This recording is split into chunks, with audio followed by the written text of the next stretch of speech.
Okay, welcome everyone. As we begin here in the Agudas Yisrael, Beis Zev in Lakewood, and we welcome in our wonderful audience on TorahAnytime.com, and we thank TorahAnytime.com for this incredible platform in 187 countries, and we welcome our Zoomers, our listeners on Kololoshin, our Facebook attendees, our digital subscribers, and of course everybody here.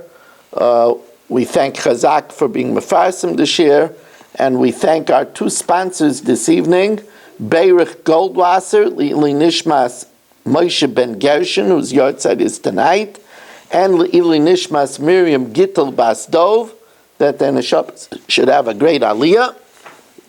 They should be Melitza Yosher for their family, for all of us and all of Klal Yisrael, and have a lichtige Gan Eden. We'd also like to thank Avram Yitzchak and Menucha Chasa Fegi Litton for sponsoring the shir with appreciation for all the Divrei Torah of this shir, and we thank them very much. We do not have a sponsor at all for next week. We rely on, I mention it to the wild blue yonder, and Baruch Hashem, Hashem helps me that somebody out there comes forward and responds. If you would like to sponsor next week, 718-916-3100, 718-916-3100, rmmwsi@aol.com. The parsha begins in a very odd way. This parsha, which discusses the totality of Jewish jurisprudence, starts with a topic that is very surprising. Ki sikne eved ivri. It talks about slavery. And not just any slavery, but a Jew who pulls off a tremendous robbery, and when we catch him, he doesn't have the money to reimburse his victim, and it's a huge amount of money. So we sell him. He's a Nimkar Bezdin, and he's sold for 6 years, and there's all kinds of complex halachas. And the question is, why does Hashem decide to start the parsha of Jewish jurisprudence with something that he, as the Yodei HaSidus, he knows the future, he knows that slavery is going to go out of practice for hundreds of years. And since that's so, why didn't he start something which will be applicable for all time? Like the laws of torts, the laws of Shaimrim, the laws of damages, pits, etc. Why does he start off with slavery that he knew would not be practiced for centuries? Furthermore, since this parsha is strictly for the Nimkar Bezdin, that's a very, very rare case that somebody, a Jewish person, should steal so much that there isn't enough to reimburse, and we have to sell them for 6 years. That's such a restricted case. Why start Mishpotim with such a case? So I have a very strong opinion about this, and that is that we know Eila Mishpotim Asher Tosim Lifneim. These are the laws that we have to put before a Jewish court. And we say, Lifneim v'loi lifnei erkoi shel akam. That we're not allowed to go to the Goyish court. It's a huge chilul Hashem, except if given specific permission. It's a huge chilul Hashem to go to the Goyish court, because you're saying that the Goyish court is better than the Jewish court.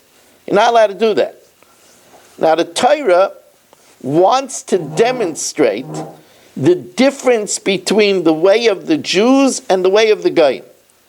And it uses the idea that is exhibited with slavery as an example of this. You see, our rehabilitation of criminals is a very sorry state in modern society. We take a man, he breaks into a string of homes and wipes out a bunch of people. What do we do with him? We catch him, we incarcerate him. When we incarcerate him, what happens to this man? This man goes to the college of crime, so that whatever he didn't know before he went into jail, now he learns how to crack a safe, he learns how to jump start a car, he learns where he could pick up a pistol, he learns where he could fence things. He goes to the school of hard knocks. While he's in jail, maybe for a long time, what happens to his family? The family doesn't have a breadwinner. The family falls apart.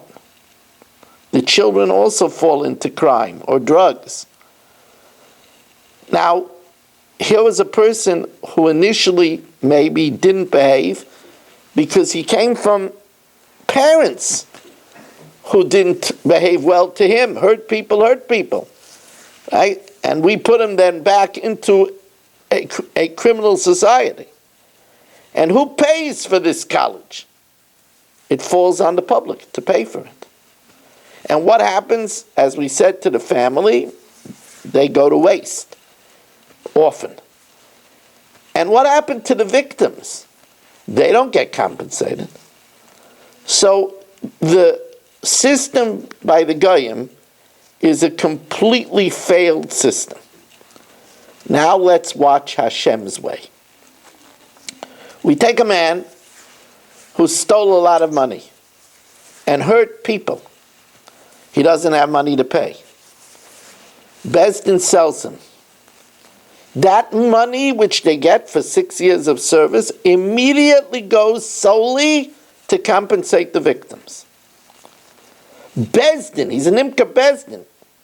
It's not sold at the auction. Besdin decides a family that will be a good role model for this person. First of all, you can't put him in any family because we don't want him to ruin the family. So Besdin decides which family is up to the task and is a good role model for this person. Then it says that if he has a wife and children, the family has to take in the wife and children too. Because otherwise the wife and children won't be cared for and they'll fall into bad times. No, he has to take in the wife and children too. As a matter of fact, because he has to take in the wife and children, that's why he's allowed to give the Eved a Shifcha Kananis and breed slaves.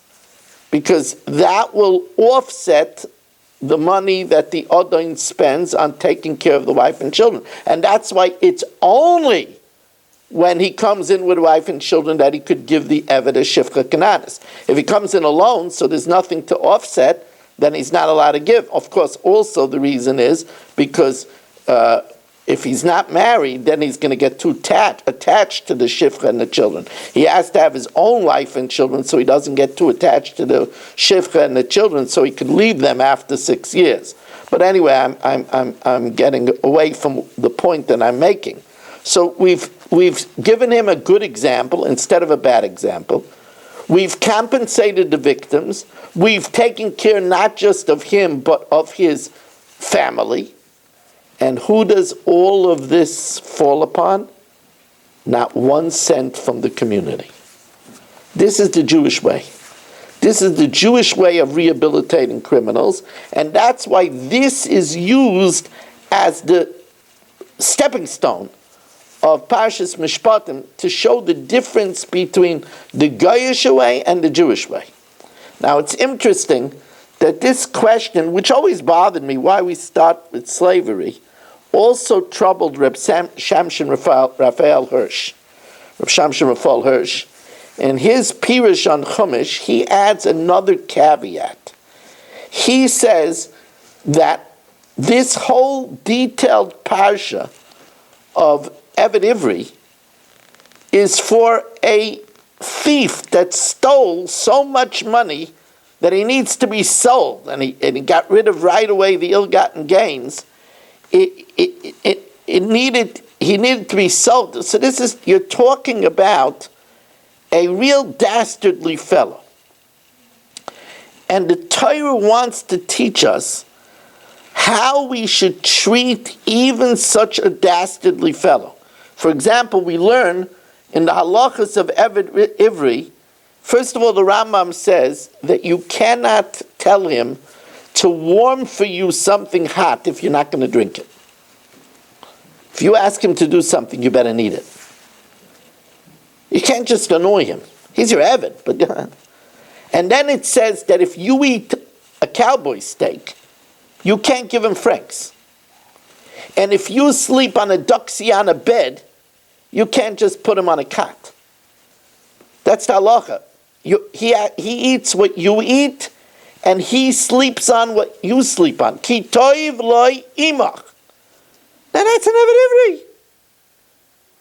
We don't even treat our children equally. But ki toiv loy imach. This nimkar bezdin, how you have to treat. It's a remarkable thing. That's what Reb Shamshon Fuller says. It shows us how we have to treat even the lowest parts of our society with respect. Now, I'm going to... This, to me, the next thing that I'm going to tell you, to me is a great novelty.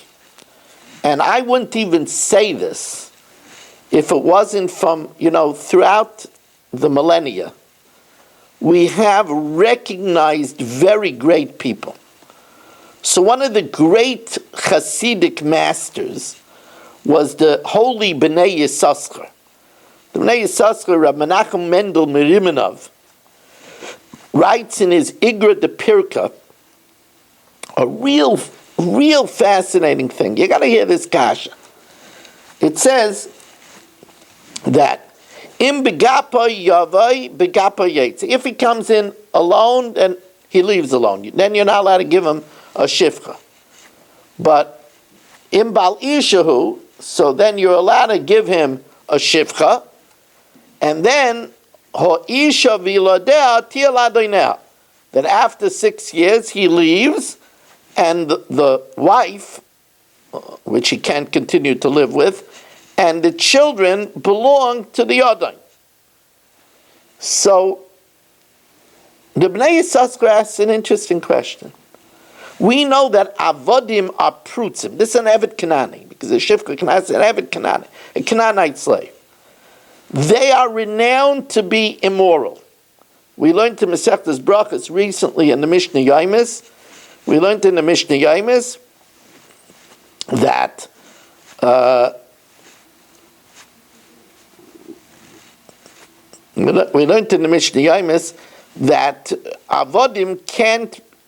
we can't include in the Zimun slaves because they're immoral and we don't want to eat with them. So asks the Bnei Yissaschar, it's such an interesting question. He says, how could the Torah say that we should give a Jewish man a shivcha to have avodim that are immoral and that are prutzim? Why should we allow that? He says such an incredible answer. He answers with another question. He says sometimes you see fine Jewish families that look like they're upright and upstanding, and they go to shul, and they keep the mitzvahs, they have a beautiful sukkah, and they buy the best matzah, and they do everything right. They have a beautiful Shabbos table, and they have a child that goes off the derech. How do you understand that? It's not something new. It happened at the time of the Bnei Yissaschar. And he says an interesting answer. He says sometimes it's because that family, they're not honest in their business dealings. And the food that they feed their children throughout their development is food from ill-gotten gains. And it's metame their souls and can cause them to go off the derech. So says the Bnei Yissaschar, this thief, if we let him continue, he'll have bad children. And those children will be Jews. Because he'll be feeding them his ill-gotten gains throughout their development. Rather sell him as a slave, and the upkeep to support his family will be through the slaves that the master gets from his breeding, but they won't be at least his children. Because it's from the Shivcha. There's no Yichas. They're Avodim. But we would have never done this except for the fact that if we would have left him continue, his Jewish children would have been that way. That's what the Heilige Rebbe Merimanov says. But what's important to us is the fact to know that just like I told you this once, that they asked the Lubavitcher Rebbe if somebody said, I'm willing, a non-religious Jew says, I'm willing to take one thing upon myself. What should you ask him to take upon himself? So most people say to keep Shabbos. But that wasn't the Lubavitcher Rebbe's opinion. The Lubavitcher Rebbe held that you should tell him to keep kashrus. Because he said that if a person eats non-kosher, it's metamtei halev. It verstups the spiritual arteries. And it can't go any further. So just like we know that tarfus is metamtei halev, so Rav Menachem Mendel Merimanev tells us also if we raise children on treifa money, it could also have a negative impact on the children. It's a tremendous lesson. Tremendous lesson. Now, it's interesting because the Beis Halevi addresses an interesting thing. He says next week's parsha is Parshas Truma, after Mishpotim. Says the Beis Halevi, you know why? Because in order for your truma, for your generosity to be good, it has to be with kosher money. You first have to keep the mishpatim, and only then could you give the proper truma. And he bases this on a pasuk in Yeshaya. The pasuk says in Yeshaya, Shimru mishpat v'asu tzedakah. First you have to keep mishpat, and then do tzedakah.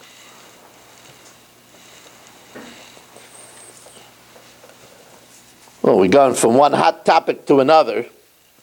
There is one of the more famous zoyars on this pasuk. And these are the laws which you should place before them.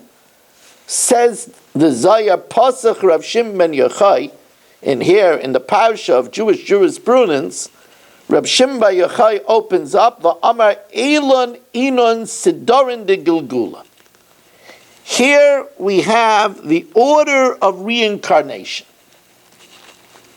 Oh, it's at the beginning of Parshas Mishpotim.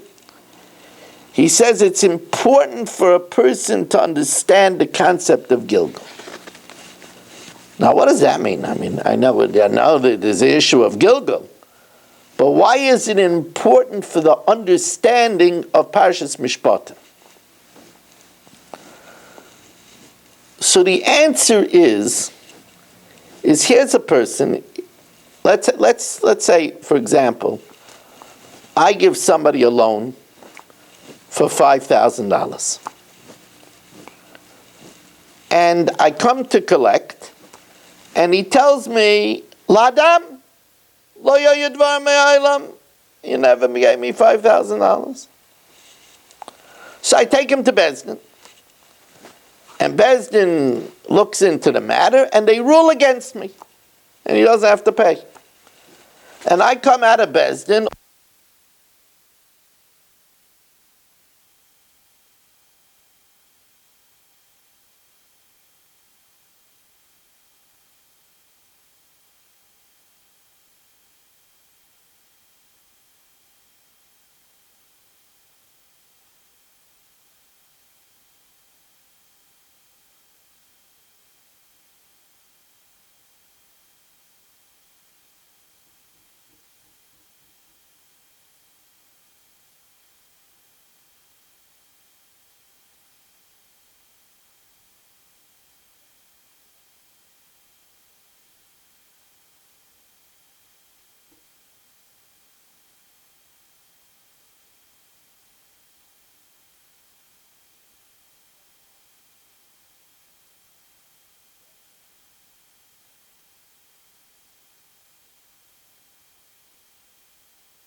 Okay.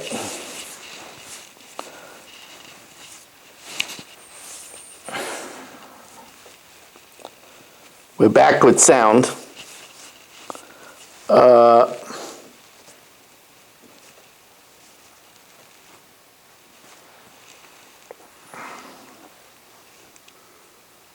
So one, he was an Erlich Yid, and he came to the Rav, and he said to the Bnei Yissaschar, look, the din is the din, but I don't understand it. I give him money every week. These Yisayimim had no other source of money. The money is obviously my money. And Mishpotim Hashem Emes, how do you understand that I can't get my money? So Reb Menachem Mendel Merimenev told him that that's what it says in the Zayah. Dahi soda de Gilgula. That you owed this man's Gilgul money, and this is the way you're paying him back. And we have to know that when Leiby Kletsky, the young Leiby Kletsky, was brutally murdered and butchered, Rav Chaim Kanievsky wrote a world-publicized letter where he said the only way to understand this is through the Teiras HaGilgul. That's the only way to understand it. Now I'm going to tell you another story. Interesting story. A group of boys from Panovich came to the Chazanish Zecher Tzadik B'Kodesh Brachos Chus Yagan Aleinu and asked him an interesting question. They found on the streets of Bnei Brak a shilling. A shilling. It has no simon. It says in Bava Metzia, Matzah Mois Mefuzaris, you find scattered money, you're allowed to keep it. Now, but you're not allowed to keep something unless the owner was miyayish. So the Gemara says, how do we know that the owner was miyayish? Because we say, Odam imashmesh b'kisei b'kol shah, people count their money all the time, and when he counts his money, he realizes he's missing it, so he's miyayish. So they asked the Chazanish, he might not notice that he lost a shilling. He might not notice that he lost a shilling, and then he wasn't miyayish, so how can we use it? Maybe it's a chumrah not to use it. So the Chazanish said, absolutely not. Interesting Chazanish. So that's absolutely not. The Mishnah says, Mois mefuzarais, you're allowed to keep. And he says, that's the meaning of the Zayah. Eila mishpotim asher tosim lefneim. These are the laws that's placed before them. You find money. It's placed before you. You find money. You're allowed to keep it. But wait a second. Maybe the owner doesn't know he lost it and he wasn't miyayish. How are you allowed to keep it? That's a din de Gemara. Why did Hashem make it that way? Because this owner that lost it, in another Gilgul, was mechayiv to pay the Gilgul of the one that found it. But if he was miyayish, then it's hefker, then he's not paying him. So he's not miyayish yet. He didn't realize it yet. So it's actually still his. And when he gives it to you, then it becomes a payment. Dahi soda de Gilgul. That's a chazanish. I mean, these are secrets that our tzaddikim realized.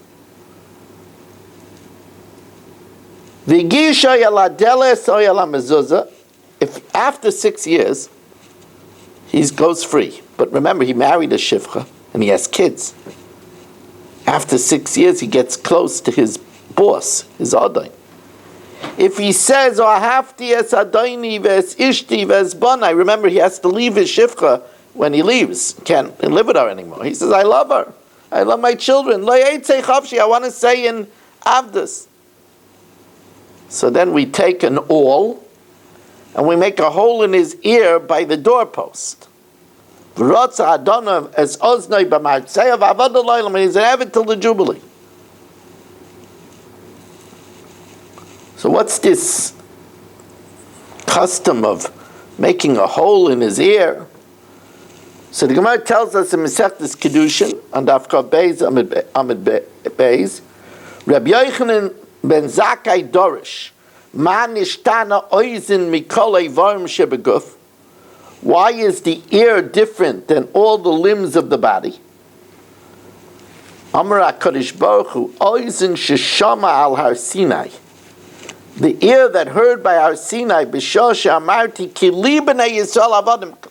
The b'nei Yisrael are my servants.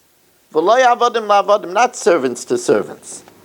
V'kana zeh adon la'atzman, he chooses another boss for himself, yirtza. Let's make a hole in his ear. Now the Yerushalmi in Kiddushin Yud Aleph Amud Beis says different. The Yerushalmi cites the second commandment. Oizen zeh sheshama al Har Sinai lo yeh lecha Elohim acherim. You shouldn't have any other gods. Uporak zeh ol malchus shemayim. This person kicks off the yoke of heaven. V'kibel alav ol bas of Adam, and he takes upon himself the boss, a human. Pierce his ear. So the Torah Tamima says the Yerushalmi is much easier to understand than the Bavli. It says Oizen Sheshama b'Har Sinai. It doesn't say Kili b'nei Yisrael avodim on Har Sinai. It does say Lo yeh lachem Elohim acherim on Har Sinai. That's the second commandment. So the Torah Tamima says it's much easier to understand the Yerushalmi than the Bavli. I mean, we assume that what the Bavli means is, since it says Anochi Hashem Elokecha asher tzeisecha me'eretz Mitzrayim mibeis avodim, I took you out of house of bondage, so since I took you out of slavery, you're my slaves. That's Kili b'nei Yisrael avodim. But the Klei Yakar adds a contemporary flavor to this. He says, why do we pierce his ear by the mezuzah? Because the mezuzah, where it says in the mezuzah, V'ahavta es Hashem Elokecha, and instead of loving Hashem, you pick an odain, and you love the odain, and you love the wife and the children, your ear is pierced by the mezuzah. Klei Yakar says today, because people say they're doing for their family and their children, they forsake Hashem and dedication to His Torah for money. And he says that person who decides that way deserves to be pierced. And we could add that the Yerushalmi says Lo yeh Elohim acherim, and all of the Chassidish Svarim say that when it says Elohei chesef, Elohei zav, lo yisazalach, gods of silver and gold don't make for yourself, that means don't worship the gods of silver and gold. Money. How many people forsake learning Torah, spending time with a wife, spending time with their children, spending time with their parents to make more and more and more money? That's what we say by a pidyon haben, which to the young father it sounds almost ludicrous. Ma boys tvei, what do you want more, the child or the $5 silver? And he looks at you like you're nuts. It's his pride and joy, his child, but many people forsake their children for money. I've heard it from people. I had a balabas that came over to me with a very somber expression, and he said to me that tonight he did the seating plans for his son's wedding. And I said to him, how beautiful that is. Why do you look so somber?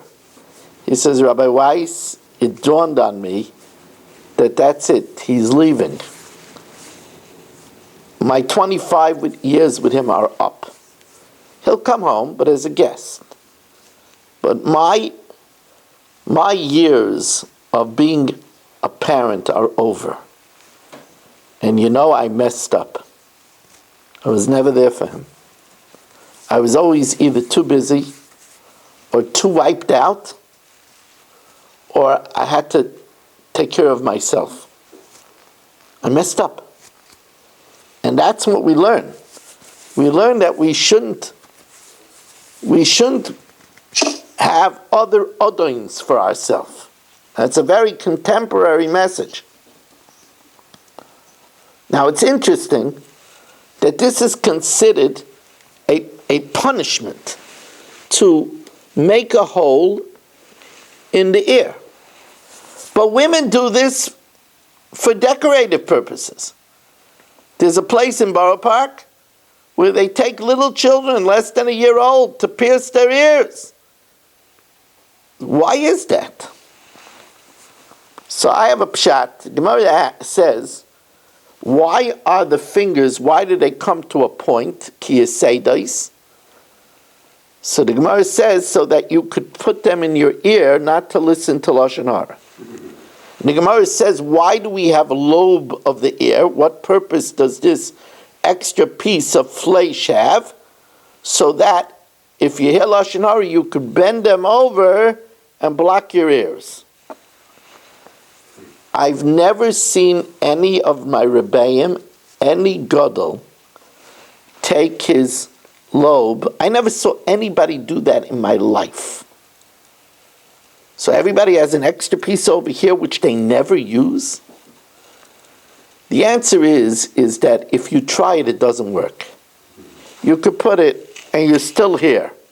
As a matter of fact, it magnifies the sound. That's not the meaning of the Gemara. The meaning of the Gemara is that we should see that Hashem put an extra piece on our anatomy and our fingers pointed a certain way to remember how terrible it is, what a ruination it is to listen to bad about people. Now that's true for everybody, but women, the Gemara says, Yud kavim sicha not lanosh. Yud kavim sicha yard alayim. 10 measures of talk came down to the world.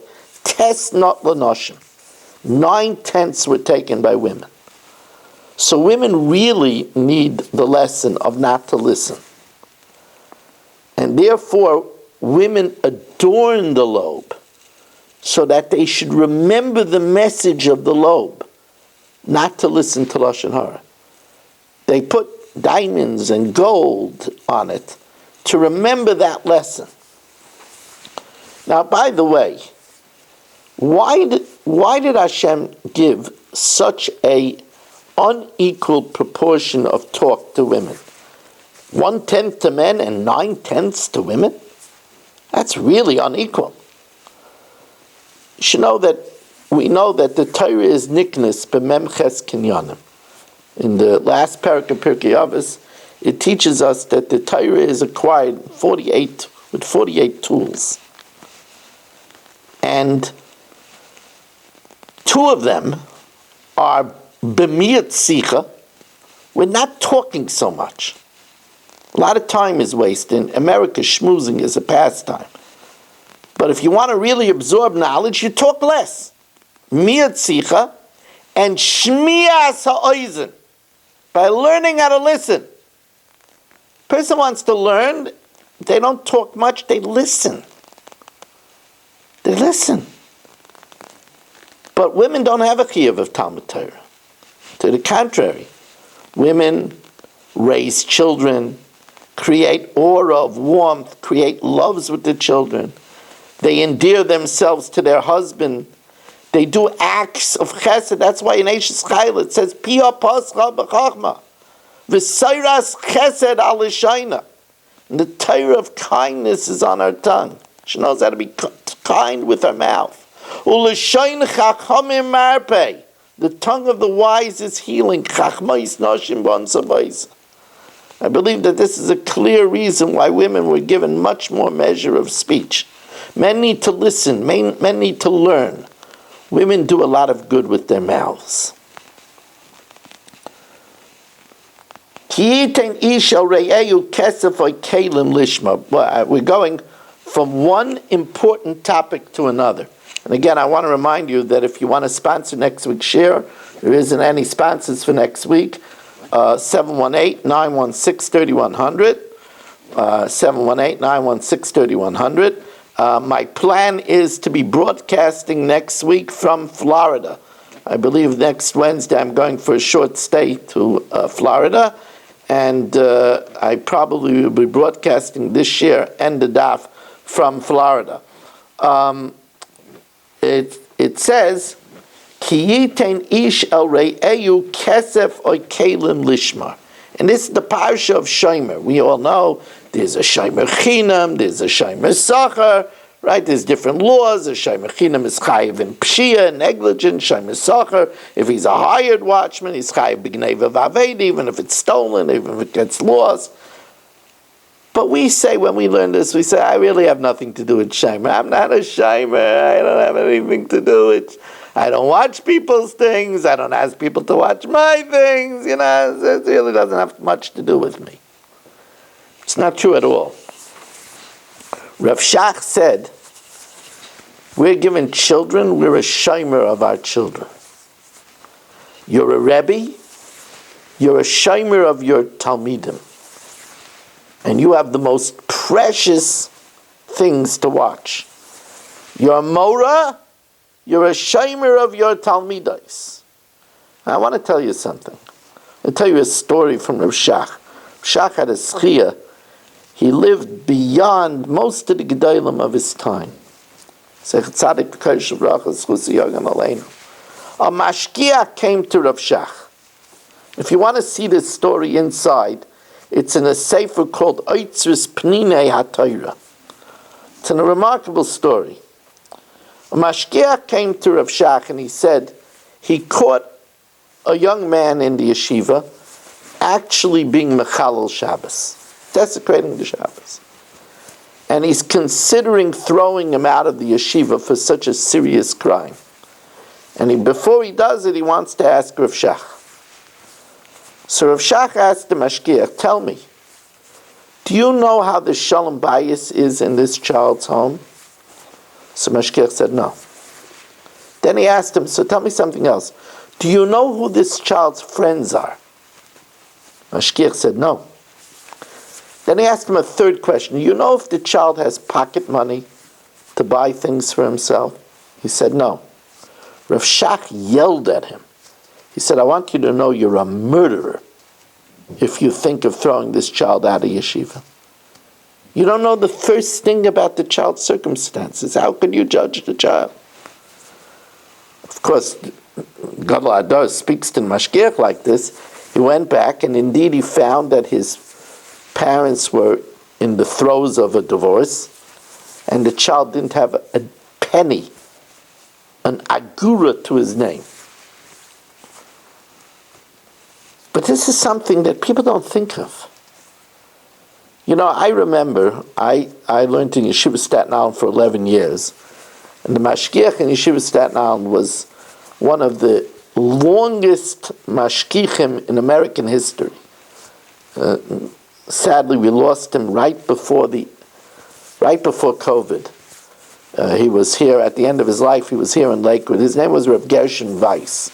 He was a star Talmud of Reb David Kronglass, the mashgiach of Baltimore, and he was the mashgiach and Menal Ruchni of Yeshiva of Staten Island for over 50 years. From one of my balabatim in the Agud of Staten Island, I heard an amazing story. This balabas had a daughter who had very long hair. And the school that she went to wanted her to cut it. They felt it was too long. So this balabas took her to Rav Weiss to talk to her. And Rav Weiss told this parent that in his estimation, he shouldn't cut this girl's hair. He said the girl has low self-esteem, and the pride she has is in her beautiful hair. And he felt it was important not to take that away from her. This is a Shomer Ne'eman. You know, I heard a story recently from a school, a Beis Yaakov, that a girl was doing singing in a girls' group by an all-women's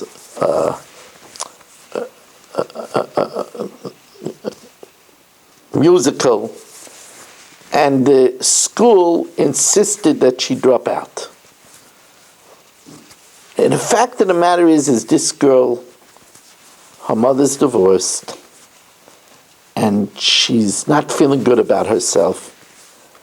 And this was for her that she's shown in this area. This was for her like oxygen. And the school just took it away. And, I'm not, a know-it-all whatsoever. And maybe the school had good reason to do so. But it left me with a lot of questions. And we have to know that we are a shomer. And if we're a pesheya, Parshas Mishpotim tells us that we're going to have to answer. I used to tell a mashgiach, if he didn't let a child come into school, I said, this is somebody much younger than me that I'm able to say it to, I said, remember, one day you're going to want to get into Gan Eden, and they're going to have a list of all the people that you didn't let in. We have to be very careful about these things. Im kesef talve es ami es oni imach. If you lend money to my people, to the poor that is with you. So Reb Leil Katzech Tzadik L'Bracha Schusi Yagam Aleinu in his Oyel Aryeh it says, I'm adding this, but he makes the connection with the Talve. It says, Ein Malavan La'adam, when a person leaves this world, the person is not escorted with none of his money, not his mutual funds, not his stocks, not his gold, not his real estate. But im kesef talve esami, if you want to be escorted, es ani imach. What you gave to an ani, that you keep with you. Es ani imach. What you give to the ani, that you keep with you. It's interesting that the Rabbeinu Ephraim, one of the Rishonim, says that the gematria of kesef is 160, and the gematria of eitz is 160. Because the money we give is an eitz chayim hilama chazikim ba. It's a tree of life. I saw that the Dubna Maggid asks, why does it say im kesef talve es ami in the plural, and then es ani imach in the singular? He says sometimes people think that if they give to one poor person, it's better to give to a national organization. Give to one poor person? He says, you're making a mistake. If you give a loan to an ani, and he gets on his feet, then for the next 10 years he's not asking money from the public. He's not going around to shul and begging every day. Im kesef talve es ami. You want to give to everybody? Es ani imach. Help a poor person, give them a loan, keep them from coming to need the tzibur, then they don't fall on the public. And by the way, that's true. You might give a share just to a few people. But those few people have families. And their families have families. So it's really to a lot of people, not just to a few people. There's a chinuch in this week's parsha that I found very revealing. Loisate mishpat evyoincha berivai. Which means that you shouldn't tilt the justice of the poor in his quarrel. So the chinuch says when it says poor person, it doesn't mean poor with money, because there would be no svara that you should go against a poor person. To the contrary, you would think that you should favor the poor person. He says when it says evyoincha, it means a rasha, and he's poor in mitzvahs. He says just because this person is a rasha, that shouldn't cause you to not favor him in judgment. Every case has to be decided by his merit. But it just was interesting to me that the chinuch referred to a rasha as an evyain. Because a lot of times people can be jealous of the rasha. He has a fancy house, he flies all over the world, he can have a lot of pretty things. You should know that the rasha is nebuch, a poor person. He is a poor person, in the next world he's going to be on nothing. Nebuch, a poor person. Nebuch. Al Toshis Yodchim Rasha Liyos Eid Chamas. Now, literally, this means that you shouldn't unite with a Rasha to give testimony. Sam Sefer says you shouldn't be friendly with a Rasha. Now, there are people that say, look, I know he's no good. I don't eat his food, but he's fun. Says the Sam Sefer, if you hang around the Rasha and you're a good person, people will think he's a good person. It's Sam Sefer. Al Toshis Yodche im Rasha. Don't be friendly with a Rasha because people will say if he's friendly, Rabbi Weiss is friendly with him, he must be a good guy. Achrei Rabim Lahatis. We go after the majority. So there's a big question that the heretics ask over here. Big question. If we go after the majority, we should be a Christian. Majority of the world is Christian. If you go after the majority, the Jews are in the very big minority. It's a big question. Yismach Moshe asked this question. Many people ask this question. So the universal answer to this question is that we only go after the majority if there's a suffix, if there's a doubt. We don't have a doubt. We know beyond a doubt that the Rebbeinu Shalom is the Rebbeinu Shalom. So we don't have to go bust in the majority. We don't have a doubt. Another answer that they say is there's another pasuk, Loisiya Akre Rabbim Lerois. You don't follow the Rabbim for a Ra. And the ways of the idolaters are Ra.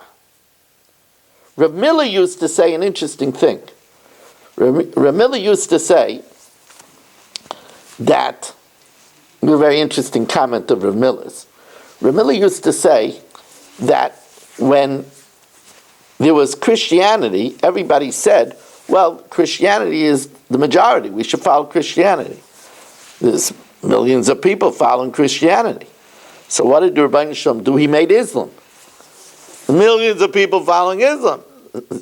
One of them has to be wrong. One of them has to be wrong. They're both wrong.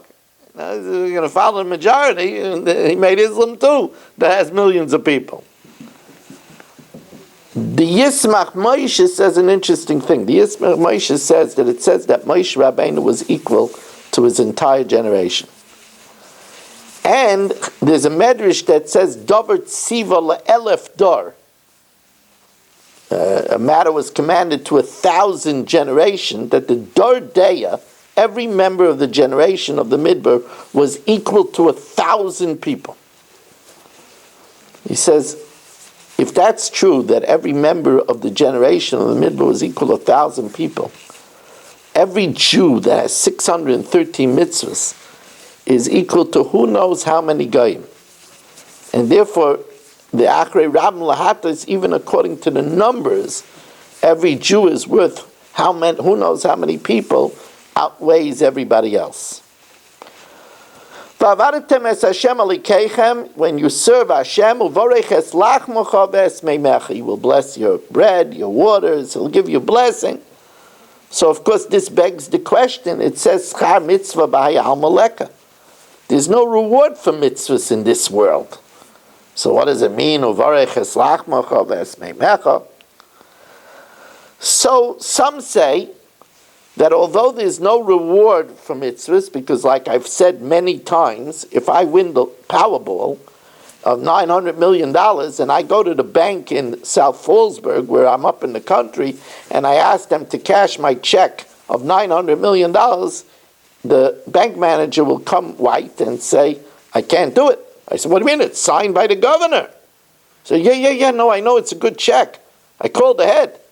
But there's no money in the bank to cash such a. There's no money in the whole Sullivan County to cash that kind of check. There's no currency in this world to cash the check of one mitzvah. Of one mitzvah. So what does it mean? So some learn that although there's no schar for mitzvahs in this world, but there is schar for the zrizas, the alacrity, and the mesiras nefesh, and the sacrifice that we do for mitzvahs. Others learn that it's not a schar for the mitzvah. The schar for the mitzvah is purely in the next world. Just if we do mitzvahs, then Hashem makes it easy, our life, so we should be able to do more mitzvahs. Schar mitzvah mitzvah. It's not a reward for the mitzvah. The Baruch is just to make our life easier that we should do more mitzvahs. There is a Rambam, and we just learned the Mishnah in Peah, in the Mishnah Yomis. And by the way, if you want to learn my Mishnah Yomis, there is a direct line on Kolam Lashon for my Mishnah Yomis, 718-906-6471. And of course, I'm recording the Mishnah Yomis on my TorahAnytime.com as well, every day.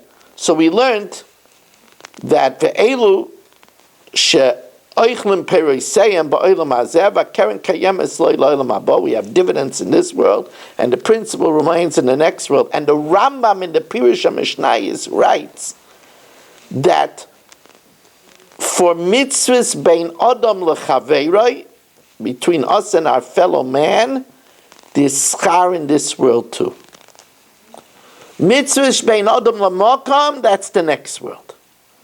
But mitzvahs that we do with our fellow man, like Gemilas Chasadim, Bikur Chaylim, Halavayas Hameis, Shalom, bein adam lechaveiroi, there's reward in this world. It says with Talmud Torah Keneged Kulam. Is Talmud Torah a mitzvah between you and your fellow man? Isn't that between us and God? The answer is yes. Because everybody that learns Torah upholds the world. So